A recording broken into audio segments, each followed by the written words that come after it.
And good morning, everybody. It is Mindful Monday, meeting Casey Corbin as we discuss what we are presenting on at HypnoThoughts Live. Casey. Hey, Claudia. I haven't met you before. And we have not, yeah. And you know what, Casey, what I really love, and I took it as a compliment, okay, is that you reached out to me and you said, may I do a video with you to promote my talk for HypnoThoughts Live? It's my first time going to HypnoThoughts, and you're a first-time presenter there. Mm-hmm. And I went, yes, of course. And I took that as a compliment. Well, you should. I've been really enjoying your videos. As a first-time presenter, I presented at several other conferences. I've also done stuff for Scott on other venues of his that are related. So I'm not really a first-time HypnoThoughts presenter, but at this particular conference in Vegas, the world's largest hypnosis conference, right? We get to claim that, we spoke there. So it's my first time. And ironically, unfortunately, Jason Lunette, we all love, had to bow out because of some medical reasons. And so my talk was so big that we divided it in two, and I'm going to actually speak twice.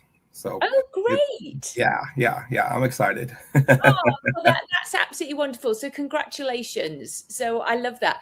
Okay, Casey, what are you presenting on?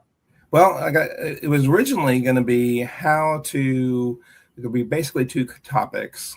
One is how to create what you're doing as a hypnotist, as probably someone who's been doing just one-on-one sessions like I used to do, and turn that into more of a membership model. Membership is one of the containers that we consider as far as how to transition from trading hours to dollars, and just doing one-on-one sessions to doing something where it's more like one-to-many, and how we can do that. The second part of that, which is now going to be a standalone, is how to use AI and automation to be able to help have a more peaceful practice.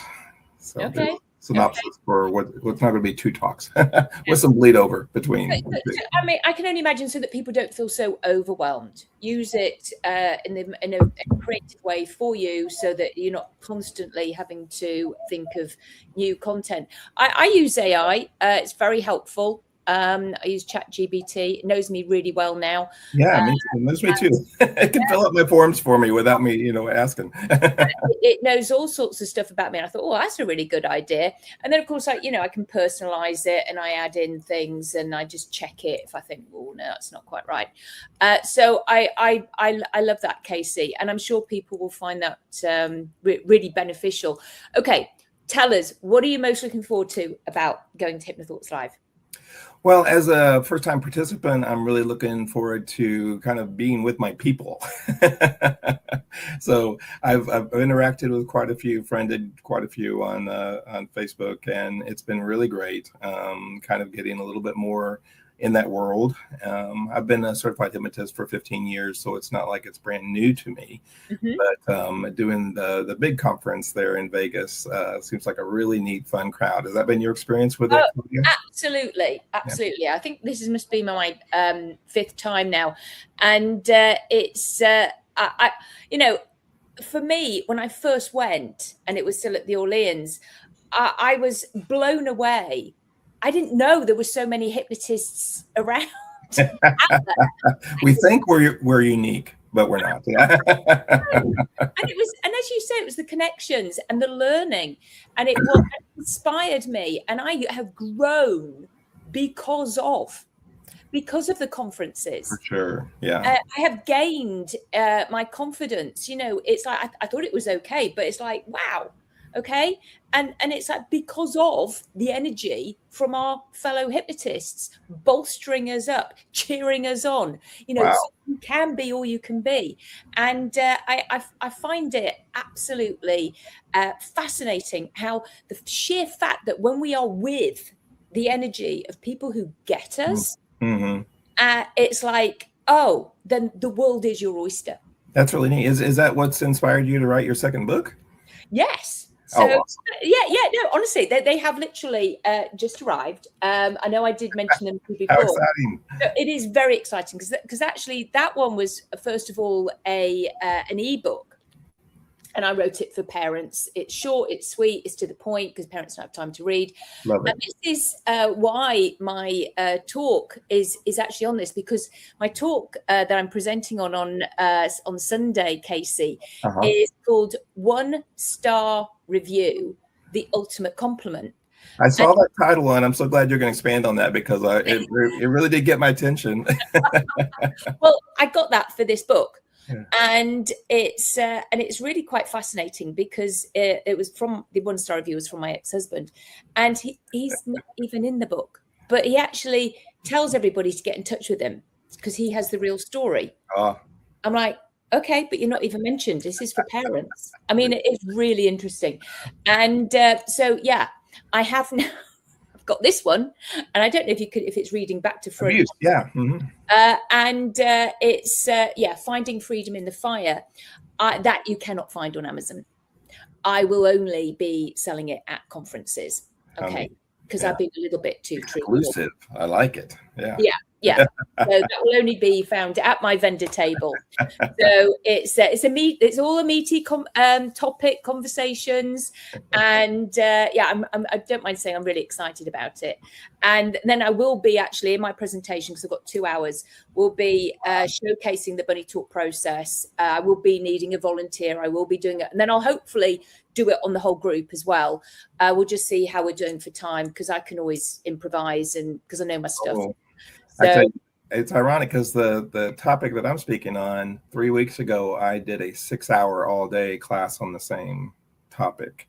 And so then, you go, okay, 50 minutes. I have never taught at a conference that, it was just that short of a span. I think the smallest has always been like 3 hours, 6 hours.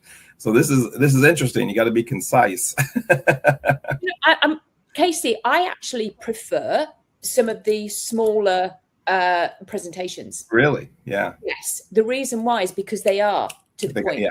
Books, really. Well, it's like fun, because you're, sometimes to be honest with you, the last week-long conference that I went to in the field of substance abuse, where I'm certified, I left in the middle of the week, because I was just like so done with the rehash and the long. You make this decision about, months ahead of time what you're going to sign up for. Then you're locked into that class. And then if you sit there and they're lousy, you go, oh, I just want to throw myself on my pencil, right now. But, you're not going to do that with 25-minute, 50-minute, 2-hour presentations. It's going to be like boom, boom, boom, boom. No, I mean, I'm always amazed at how quickly it goes. I mean, my sessions can be quite long with my clients as well. And they just, because it's focused attention. So I am excited to actually meet you in person now, Casey, because I also know, because it was interesting. We called this Mindful Monday. Mm-hmm. And you also told me that you actually certified mindfulness instructors. So that's kind of my. Yeah, it was the beginning part of my hypnosis. Then went a little deeper, into things. But I still, I'm sure you're probably the same way. But a lot of people. I used to live in South Georgia. I now live in Florida, but particularly in South Georgia, I wouldn't use the H word, because it kind of freaked people out. It was this Bible Belt kind of thing. And so I call them activations, or thought exercises. Yeah, that's right. Yeah, it's something that wasn't quite so. Now I've more embraced it, but I usually still have to do some educating. And to be honest with you, I had a meeting with a client. It's been my client for 4 years, just kind of off and on.